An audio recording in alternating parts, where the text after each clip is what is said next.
이번 시간부터 Q&A를 함께하게 된 김도영입니다. 먼저 VPFMM님께서 주신 질문입니다.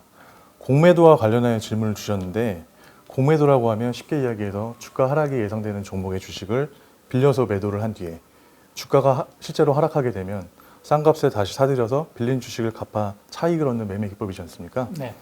여기서 주식을 빌려서 매도를 한다고 하면 이 빌린 주식은 언제 갚게 되는 것인지, 이런 거에 대한 기술적인 부분에 대한 질문을 주셨고요.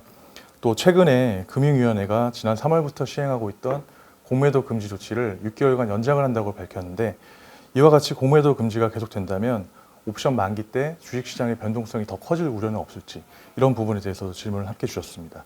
전반적인 내용에 대해서 설명을 한번 해주시면 좋을 것 같습니다. 그러면 오늘은 공매도에 대해서 조금 더 좀 넓게 한번 말씀을 드려볼까 싶습니다. 먼저 세 가지 측면인데, 공매도의 기술적인 거, 공매도라는 게 어떻게 된다는 거 이렇게 저렇게 설명하니까 알아듣기도 하고 모르기도 하겠는데, 공매도라는 게 구체적으로 어떻게 되는 거냐라는 그런 거 이야기 한 가지 하고, 또 한 가지는 공매도 그 자체가 이게 악이냐 이런 이야기, 공매도를 허용해야 되느냐 공매도는 금지해야 되는가, 이런 이야기 한 가지 하고, 또 한 가지는 공매도가 허용된다고 할 때 거의 대부분의 나라는 공매도를 허용하고, 지금 우리나라만 거의 한국만 금지를 좀 연장해 놓은 건데, 공매도를 허용했을 때 이게 운동장의 기울기가 기울어져 있다 이런 이야기를 하는데, 개인 투자자, 기관 투자자, 외국인 사이에서 이게 평등하다라고 하지는 못하겠지만 어쨌든 평평한 운동장에서 한번 경기를 해볼 수 있는 그런 방법은 무엇이겠는가, 이 세 가지를 갖고 있습니다.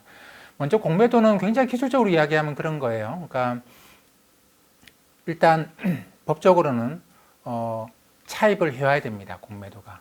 물론 차입하지 않는 공매도, 무차입 공매도라고 하는 것도 이론적으로는 가능해요. 지금 우리나라에서 불법화되어 있지만, 가령 그런 거 아닙니까? 우리가 주식을 사고 내가 현금은 지금 나가죠. 근데 주식이 들어오는 거는 이틀 후거든요. 그러니까 나는 개인 투자자이기 때문에 지금 내가 주식을 살라 그러면 현금이 있어야 돼요, 계좌에.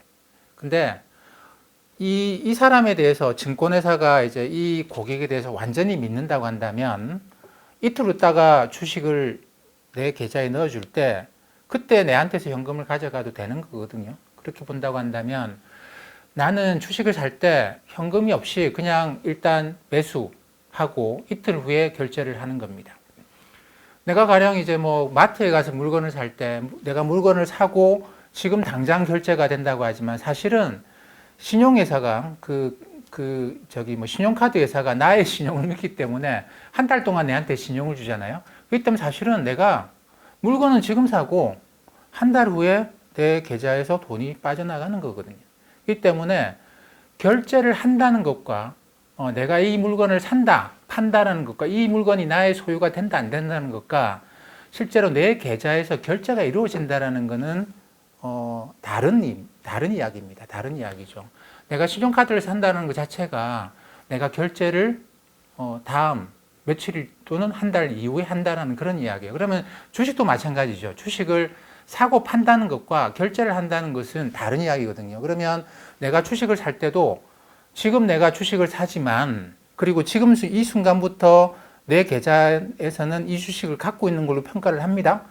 이 물건을 산 것처럼 주식을 샀으니까. 하지만 내 계좌에서 돈이 나가는 것은 이틀 후 또는 이론적으로 한 달 후 이렇게 할 수가 있다. 3개월 후 이렇게 할 수가 있다는 거예요. 주식을 파는 것도 마찬가지죠. 파는 것도 내가 갖고 있던 물건을 저 사람한테 줬어요. 주고 그게 이제 그래서 내 계좌에서는 이 물건을 팔았다라고 하는데 실제로 내 계좌로 돈이 안 들어오는 경우도 있을 수 있다는 겁니다. 사고 파는 것과 결제라는 건 다른 행동이기 때문에. 그러면 내가 주식을 없는 주식을 팔고 하는 행위도 이론적으로는 가능하다라는 거예요. 그래서 가령 이제 지금 그 기업의 주가가 100원인데 내가 이걸 팔았어요 라고 선언을 해놓는 것이죠. 그러니까 증권사가 팔았네요. 그러면 증권사도 이걸 매도를 하는 겁니다. 근데 지금은 이틀 후에 결제인데, 옛날에는 결제가 한 달 후 결제. 미국에 처음에 주식시장 열리고 할 때는 20일 한 달 이런 식의 결제였단 말이죠. 그러면 내가 아무것도 없으면서도 내가 팔았다고 해놓고 가능해요. 왜냐면 어차피 결제는 20일 후, 한 달 후니까. 그 20일 한 달 동안에 나는 그냥 팔았다고 해놓고 다음에 20일 후에 가서 사서 이걸 판 거를 주면 되는 거죠.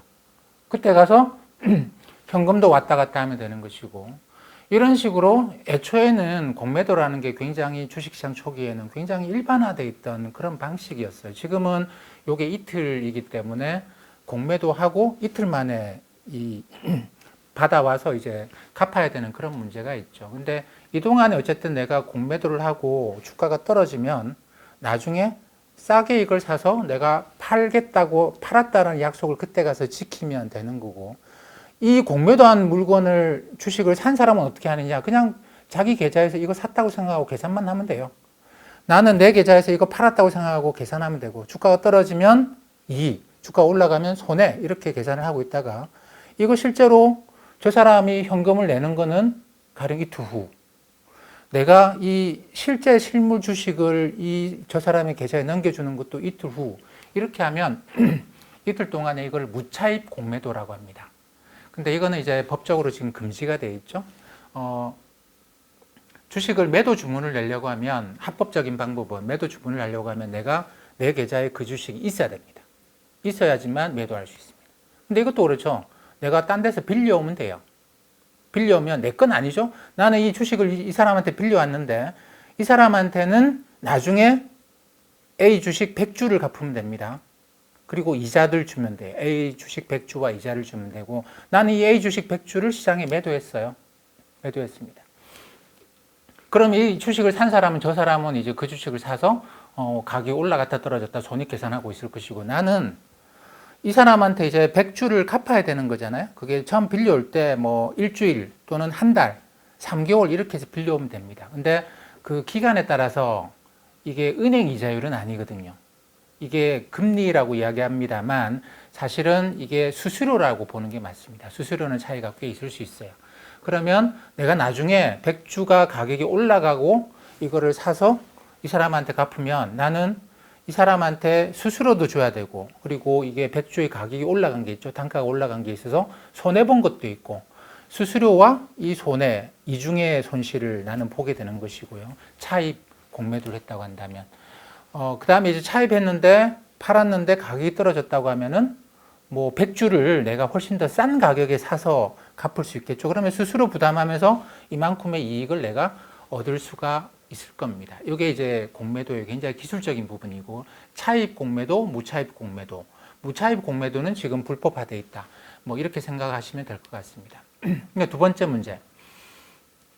공매도는 주식시장 아주 초기부터 존재했어요.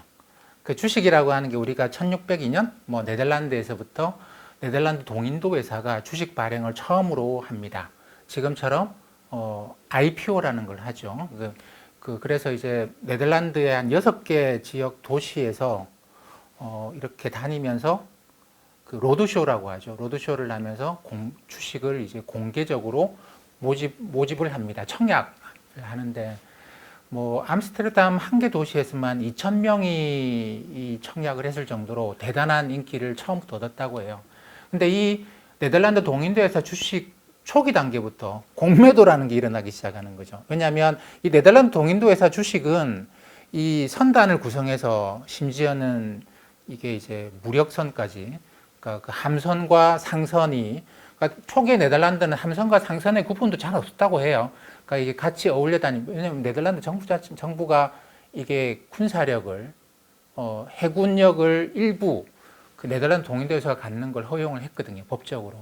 다니면서 무역을 해오는데, 이게 뭐 해적을 만나서 피해가 크다, 이렇게 되면 주가가 떨어질 거잖아요. 그러면 그 정보를 전 세계 막 다니면서 그 여기저기 오는 배들이 뭐 어디서 네덜란드 동인도 회사가 해적선하고 큰 전투가 붙어서 피해가 꽤 크대, 이런 거를 이제 그 다니던 무역선의 그 선원들이 뭐 여기 항구에 와가지고 이야기를 하기 시작하는 거죠. 그러면 그 정보가 진짜라고 생각하면 급히 말을 타고 뭐 어떻게 해가지고 그 정보가 네덜란드에 먼저 도착한단 말입니다. 또는 뭐 전서구를 날릴 수도 있겠죠.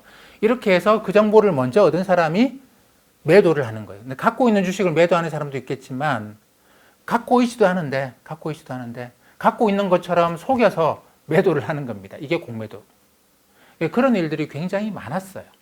당시에 네덜란드 사람들이 뭐라고 이야기했냐면 네덜란드 암스테르담에서 거래가 되기 전에 이 벨기에 쪽 안트베르펜이라고 부르나? 뭐 이쪽 지역에서 먼저 주식 거래를 하고 있었는데 이게 이제 이 주식 거래를 악마의 거래라고 해서 당시에 로마 가톨릭을 수호하고 있던 스페인 왕이 이 안트베르펜을 완전히 파괴해버립니다. 도시를 파괴해요. 그래서 사라졌는데 네덜란드 사람들 그때 뭐라고 생각했냐면 거기 벨기에 사람들이 그 나쁜 악마와 같은 사람들이 일부 있는데 그 사람들이 넘어와서 공매도를 하는 것이다라고 생각했을 정도예요. 그러니까 네덜란드는 당시에는 네덜란드 동인도 회사가 경제력의 거의 대부분이었거든요.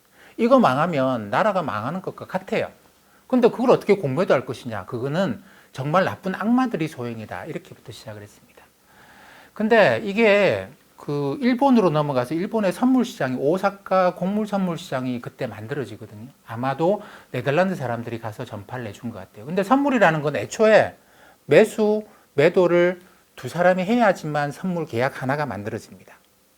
선물 계약이라는 거를 발행한 누군가가 없어요. 주식이나 채권은 발행한 누군가 있잖아요. 근데 선물 거래는 누군가 발행한 사람이 없거든요. 매수하겠다, 매도하겠다는 두 사람이 만나야지만 선물 계약 하나가 성립을 합니다. 이걸 우리가 미결제 약정이라고 부르는데 두 사람이 만나야지만 하나의 계약이 그때 비로소 만들어집니다. 이때 매도한 사람은 그 자체가 그냥 공매도인 것이죠. 공매도인 겁니다. 이 때문에 선물 계약에서는 거래를 4개로 보통 인식해요. 그냥 아무것도 없는 상태에서 현금 주고 매수한 거. 아무것도 없는 상태에서 그냥 매도한 공매도. 이 계약이, 이 거래 하나, 2개가 존재하고 또 하나는 매수했던 거를 매도하는 거. 매도했던 거를 매수하는 거. 이 4개의 거래로 봅니다. 근데 어쨌든 여기에 이제 공매도라는 게 애초에 존재를 하죠. 그러니까 이렇게 해서 공매도는 처음부터 네덜란드 사람들도 그랬습니다만 이거는 뭔가를 파괴하려고 하는 거 굉장히 나쁜 행동이다라는 식의 인식이 있었고 이게 미국에 넘어가서도 마찬가지였어요. 불배어 우리가 이렇게 이야기를 하는데 공매도하는 사람들은 옛날에 그런 행동을 많이 했던 것이죠. 갖고 있도 않은 주식을 팔아놓고 일부러 주가를 떨어뜨리는 루머를 막 퍼뜨리는 루머를 막 퍼뜨립니다. 그래서 이제 그러면 사람들이 오 하면서 패닉에 빠져가지고 그 주식을 마구 팔고 가격이 폭락을 하면 그때 가서 그 낮은 가격의 주식을 사서 자기가 공매도했던 주식을 정리해서 이익을 많이 얻는 것이죠. 미국에서 이제 19세기에 유명한 그런 공매도꾼들이 있습니다. 악마로 취급을 했는데 어쨌든 이것도 이제 정상적인 거래 행위가 됐던 것이죠. 근데 공매도가 존재하기 때문에 이런 식의 그 기업에 대해서 악랄한 루머를 퍼뜨리는 이런 것들이 같이 퍼져나간 것이죠. 제가 이제 코스톨라니를 참 좋아하는데 돈 뜨겁게 사랑하고 차갑게 다루어라 보면 코스톨라니도 자기가 공매도했던 이야기를 해요. 근데 어느 날 공매도에서 크게 돈을 벌었는데 그날 저녁 뉴스에 그 주식 때문에 자살했다는 사람의 이야기가 나오더랍니다. 그때 본인이 크게 깨우치고 그다음부터는 절대로 공매도를 하지 않았다고 해요.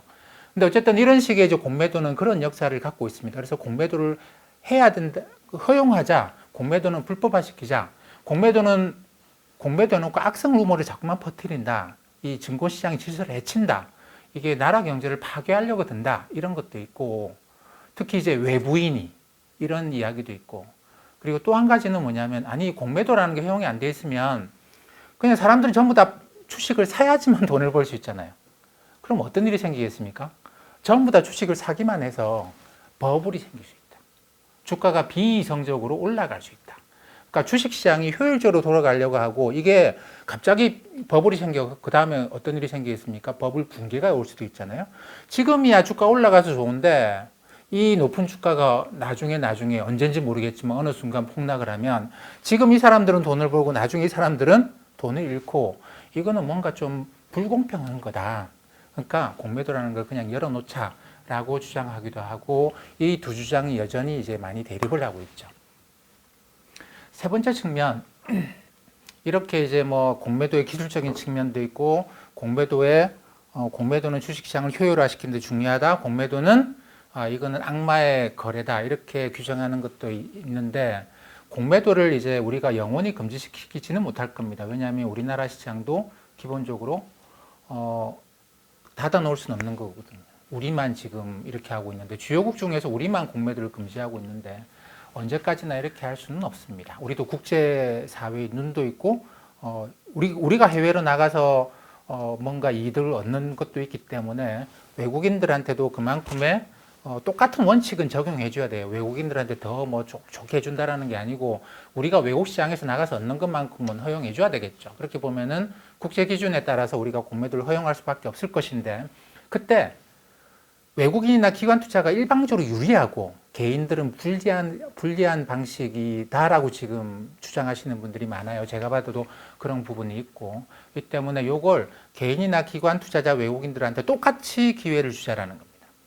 가령 이제 어떤 문제가 있을 수 있느냐면 개인 투자자들이 많이 느끼는 게 조그마한 종목이 막 무슨 정보가 있고 그래서 이제 주가를 마구 끌어올려 놨더니 외국인들이 공매도를 하는데 이 외국인 기관 투자도 공매도를 하는데 개인 투자자들의 투자금하고는 상상을 초월하는 공매도 금액이 들어와서 결국은 주가가 떨어지더라는 겁니다. 이걸 볼 수 있는 시각이 두 가지가 있는데 하나는 그 종목이 주가가 과도하게 올라갔다가 정상적으로 정상 가격으로 돌아간 거야라고 볼 수도 있고 외국인 기관 투자자들이 돈을 앞세워서 주가를 일부러 떨어뜨렸다고 볼 수도 있습니다. 근데 여기에 대한 판단은 우리가 할 수가 없어요. 이 기업의 정확한 주가가 얼마인지는 모르겠지만. 근데 이제 개인 투자는 그런 문제가 있는 거죠. 근데 이거를 그냥 객관적으로 눈으로 바라보면 기관 외국인들은 공매도를 했고 개인은 매수를 했다라는 겁니다. 왜 개인은 공매도를 하지 않았을까? 기관 외국인이 왜 이 종목을 사지 않았을까? 이걸 똑같이 한번 열어주면 되지 않겠는가? 그래서 개인들한테도 공매도를 기관하고 외국인하고 할 수 있을 만큼 똑같이 한번 해보자라는 거예요. 가령 공매도 하려고 그러면 차입을 해야 되죠. 그 종목을 빌려와야 됩니다. 근데 그 종목을 빌려갈 때 그 종목은 이제 증권사들이 계좌에 다 갖고 있거든요. 이 종목을 애초에 빌려줄 때 개인들한테도 다 이거 빌려가셔도 돼요라고 해서 똑같은 기회를 한번 주자라는 똑같은 기회를. 기관 개인들하고 그다음에 외국인들하고 똑같이 가령 뭐 아파트 청약하듯이 이렇게 똑같이 청약하세요라고 시장을 만들면 되지 않겠느냐. 그러면 최소한 뭐 기울어진 운동장이다라고 볼 수는 없고 주가가 과다하게 올라가면 개인도 공매도하면 되지 않겠느냐. 이런 이제 생각이 있겠죠. 물론 여기 대해서도 뭐 이것 가지고 그것 가지고만 되는 건 아니다라고 하는 그런 이야기도 있습니다만 지금 우리 상황은 금융위가 지난 6개월 동안 이제 공매도 금지를 해오다가 다시 그걸 6개월 더 연장을 했어요. 그 6개월 연장하면서 그동안에 기울어진 운동장이 있다고 한다면 그거를 운동장을 똑바로 평평하게 만들어 놓고 공정한 게임이 되도록 하자라고 하는 그때 어떻게 해야지 공정한 게임이 될 것인가에 대해서 이야기를 더 해보자. 뭐 그런 상황이라고 보시면 될 것 같습니다. 제 예상은 6개월이 지나고 나면 아마 공매도가 다시 허용이 될 거예요. 근데 기존에 기울어진 운동장이었다라고 하는 걸 이제 대폭 수정을 해서 평평한 운동장을 만들고 난 다음에 공매도를 허용하지 않겠는가 생각을 합니다. 다음 질문입니다. M님께서 주식 투자와 관련된 흔히 말하는 격언 중에 하나에 대해서 말씀을 주셨습니다. 주식 투자에 있어 예측을 하지 말고 대응을 하라는 말이 있는데 여기서 말하는 예측과 대응의 차이가 무엇인지 궁금합니다라고 질문을 주셨는데요. 언뜻 생각하기에는 주가가 올라갈지 내려갈지 예측을 해야 대응이 가능한 게 아닌가 이런 생각이 들기도 하는데요. 여기서 말하는 예측과 대응은 어떤 의미라고 보는 게 맞을까요? 글쎄요. 이걸 예측하고 대응이라고 하는 거를 완전히 별개의 문제라고 생각하시면 그거는 기본적으로 안 되죠. 가령 이걸 주식을 말고 태풍 이야기를 한번 해볼까요? 태풍? 지난주에 그 8호 태풍이었죠. 바비가 온다 뭐 그랬는데 이게 불과 그 태풍이 우리나라에 영향을 미치기 한 불과 이틀 전까지만 하더라도 태풍이 한반도의 정중앙은 아니고 서해로 해서 쭉 올라가서 북한 함흥 쪽으로 상륙할 것이다. 그래서 그 서해안 쪽에 어마어마한 피해를 입힐 것이다라고 예측이라는 게 있었죠. 그 예측이라는 게 시간 지나면서 계속 좀 변화를 해가서 결국은 큰 피해를 주지 않는 방향으로 했습니다. 근데 지금 9호 태풍 마이삭이 올라온다고 하는데 지금 예측은 우리 경상도 지방을 상륙을 해서 목요일 날 새벽에 상륙을 해서 강원도까지 쭉 올라가는 상당한 피해를 줄 걸로 예측을 합니다. 그러면 이 예측이라는 것과 그럼 대응이라는 건 어떻게 해야 될까요? 태풍이 한반도를 그대로 상륙해서 이게 큰 피해를 입힐 것 같으니 야 우리 다 도망가자. 아니야 이 예측이 틀릴 거야. 우리 아무 일도 하지 말자. 두 가지 다 대응은 아니거든요. 그럴 수도 있고 아닐 수도 있지만 만약에 이런 일이 생겼을 때 피해가 클 테니 그러면 우리가 어떻게 대응을 하자. 일단 뭔가 날아갈 수 있는 걸 꼭꼭 싸잡아매자. 라고 하는 게 대응의 영역일 거거든요. 예측이 맞다 틀리다를 떠나서 이런 피해가 예상되니 이렇게 대응하자. 그렇기 때문에 많은 분들의 인식 속에서는 예측은 돈 버는 게임이고 대응은 돈을 덜 잃는 게임이고 이렇게 생각하는 게 일반적입니다. 저도 거기서 크게 다르지는 않아요. 그러니까 어떤 내가 지금 갖고 있는 주식을 갖고 있거나 내가 부동산을 갖고 있거나 뭘 갖고 있는데 이게 예측을 보니 내가 갖고 있는 자산의 피해가 좀 커질 것 같다 라고 할 때 그 피해를 줄이기 위해서 내가 이런 식으로 좀 대응을 해놔야 될 것 같다 라고 하는 게 대응이에요. 예측이라고 하는 거는 내가 기본적으로 포트폴리오 이렇게 투자할 거야 라고 하는 게 예측의 영역이고요. 그럼 대응의 영역은 뭐냐? 내가 생각한 대로 꼭 안 갈 수도 있잖아. 또는 지금 돌아가는 걸 보니까 내가 이렇게 예측을 해서 딱 포트폴리오 만들어 놨는데 지금 돌아가는 환경이 또는 최근의 예측이 피해가 좀 커질 것 같아. 그럼 내가 이 피해를 줄이기 위해서 어떻게 대응을 해야 되지? 라고 하는 거죠. 우리가 태풍이 온다고 해서 집을 들어다가 태풍 안 오는 지역으로 이사할 수도 없어요. 포트폴리오도 그런 성격을 갖고 있거든요. 그러니까 예측 때문에 포트폴리오를 확 바꾸는 행동은 별로 좋은 행동이 아닙니다. 그때 포트폴리오에 약간씩의 변화를 주는 대응을 하는 게 맞다. 저는 그렇게 생각을 합니다.